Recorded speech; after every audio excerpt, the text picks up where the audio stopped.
वर्ष 1920, स्थान मुंशीगंज, रायबरेली, उत्तर प्रदेश।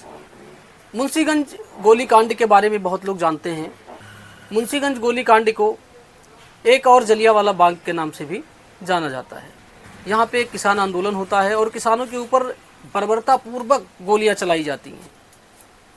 नमस्कार, मैं अविनाश शुक्ला और आज हम आपको बताएंगे कि मुंशीगंज गोलीकांड में क्या नुकसान हुआ था, कैसे उसमें किसानों को मारा गया था और क्या कारण था उसका, और कौन कौन लोग वो थे। भारतीय स्वतंत्रता संग्राम को सफल बनाने में किसानों की भूमिका बहुत महत्वपूर्ण रही है। किसानों ने न सिर्फ स्वाधीनता आंदोलन में भाग लिया बल्कि जमींदारों और तालुकेदारों के अत्याचारों का विरोध भी किया। अवध क्षेत्र, विशेषकर रायबरेली, प्रतापगढ़, उन्नाव का पूर्वी दक्षिणी भाग जमींदारों और तालुकेदारों के आधिपत्य में रहा है। ये लोग किसानों पर अंग्रेजी हुकूमत से मिलकर अत्याचार करते थे, कर लगाते थे और जबरन वसूली करते थे। जमींदार और तालुकेदार मिलकर किसानों के ऊपर बहुत अत्याचार करते थे। उस समय कांग्रेस का संगठन काम करने लगा था और कांग्रेस के नेताओं ने किसानों से कहा कि आप लोग कर देते हैं। कांग्रेस का समर्थन मिला किसानों को, तो किसानों ने कहा कि हम कर देते हैं तो इसके बदले हमें सुविधाएं मिलनी चाहिए। किसान अपनी सुविधाओं की मांग करने लगे। ये बात उस समय के जमींदारों को अच्छी नहीं लगी और वे नाराज होकर अंग्रेजी शासक से मिलकर किसानों को तहस नहस करने लगे। इससे किसानों का आंदोलन और बढ़ने लगा। इसमें किसान नेता बाबा रामचंद्र, अमोल शर्मा, बाबा जानकी दास, मुंशी कालिका प्रसाद और अन्य किसान नेताओं ने किसानों की चेतना में शंख फूंका और पहला किसानों का धमाका 1920 में प्रतापगढ़ में हुआ। इससे जमींदार और तालुकेदार की नाराजगी किसानों के प्रति और बढ़ने लगी।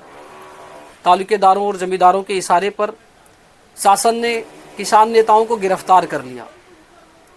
किसान नेताओं की गिरफ्तारी और उनकी हत्या की खबर सुनकर किसानों का जन समूह मुंशीगंज के पुराने पुल से होकर शहर में प्रवेश करना चाहता था।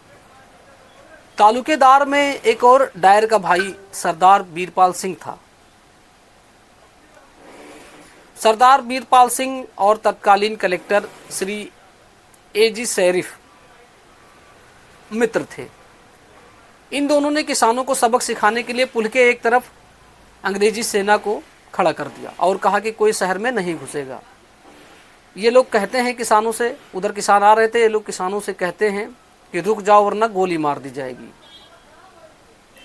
लेकिन ये कहने से किसानों की भीड़ का उत्साह कम नहीं हुआ और सरदार वीरपाल सिंह, जिसको डायर का एक और भाई हम लोग कहते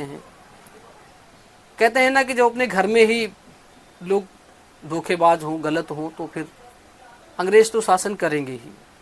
सरदार वीरपाल सिंह ने किसान को ललकारा और कहा कि तू तो किसान नेता बन गया। तो किसान ने कहा कि राजा साहब, हम लगान या कर नहीं देंगे और अगर देंगे भी तो इसके बदले हमको सुविधाएं चाहिए। किसान की बात सुनकर वीरपाल ने उस पर फायर कर दिया और वहीं पर उसकी मृत्यु हो गई। अंग्रेजी सेना ने इस फायर को संकेत समझा और किसानों पर अंधाधुंध गोलियां चलाने लगे। क्योंकि अंग्रेजी सेनाएं वहां पे पहले से ही खड़ी थी, तो किसानों पर अंधाधुंध फायरिंग कर दी और सकरे पुल पर खड़े निहत्थे किसान नीचे बहती सई नदी में गिर गए। मैदान पर जो लोग थे उनको वहीं गोली मारी गई। वहां की धरती और नदी रक्तमय हो गई। इस गोलीकांड में बचे किसानों के अनुसार लगभग 2 से 3 हजार लोग मारे गए थे। श्री गणेश शंकर विद्यार्थी जी अपने संपादक प्रताप में लिखते हैं, निहत्थे और निर्दोषों पर उसने गोलियां चलाईं। वहाँ मशीन गन थी, बंदूकें थीं, वहाँ एक घिरा हुआ बाग था और एक नदी का किनारा था, परंतु निर्दयता और पशुता की मात्रा में कोई कमी नहीं थी। मरने वाले लोगों के लिए मुंशीगंज की गोलियां क्रूरता की क्रिया भी उतना ही जघन्य रूप धारण किए थी जितना कि अमृतसर में जलियांवाला बाग में थी। विद्यार्थी जी आगे लिखते हैं, पता नहीं डायर ने जलियांवाला बाग में अपने हाथों से गोलियां चलाई थी या नहीं, परंतु यहाँ डायर का एक और भाई मौजूद था। रंग और रूप में नहीं धैर्य और जाति में नहीं, परंतु हृदय की क्रूरता में ठीक डायर जैसा ही था। देश के दुर्भाग्य से यह आदमी एक भारतीय था और उसका नाम है बीरपाल सिंह। वो एक जमींदार तालुकेदार था और किसानों का कहना था कि सबसे ज़्यादा गोलियां बीरपाल ने ही चलाई थी। इस गोलीकांड में प्रशासन ने हजारों लाशें जमीन में गड़वा दी, गंगा में फेंकवा दिया और कुछ को सई नदी में की गोद में बहा दिया। घटना के कुछ समय में ही पंडित जवाहरलाल नेहरू, श्री मोतीलाल नेहरू, पंडित मदन मोहन मालवीय आदि नेताओं ने आकर किसानों की सहायता की। पुलिस वालों और बीरपाल सिंह की गोलियों से बेगुनाह हिंदू मुसलमान का बहा हुआ रक्त सूख गया था। रक्त की मोटी परतें हो गई थी। उन निहत्थों के तड़प तड़प पर पृथ्वी पर जान देने से लाशों के निशाघात तथा उनके कपड़े और पुआल जिसमें लपेट कर उनको दफन किया गया था, उसका दृष्टिगोचर बाद में कराया गया। इस खबर को प्रताप जैसे अखबार में प्रकाशित किया गया, जिसके लिए बीरपाल सिंह द्वारा मुख्य संपादक श्री गणेश शंकर विद्यार्थी तथा श्री नारायण मिश्रा जी को मुकदमे में फंसाने की कोशिश की गई और वो इनका कुछ बिगाड़ नहीं पाया। साथियों, ये घटना 1920 की है, रायबरेली की है और इसमें किसानों को बर्बरता पूर्वक मारा गया था। उस समय जमींदारों का बोलबाला था और जमींदार लोग अंग्रेजी हुकूमत से मिलकर काम करते थे।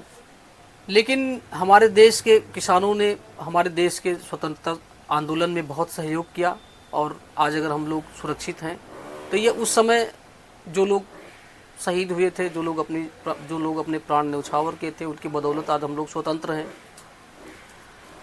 आगे भी हम आपको एक और कोई नई कहानी लेकर के आएंगे, बताएंगे। तब तक के लिए अपना बहुत बहुत ख्याल रखिएगा। नमस्कार।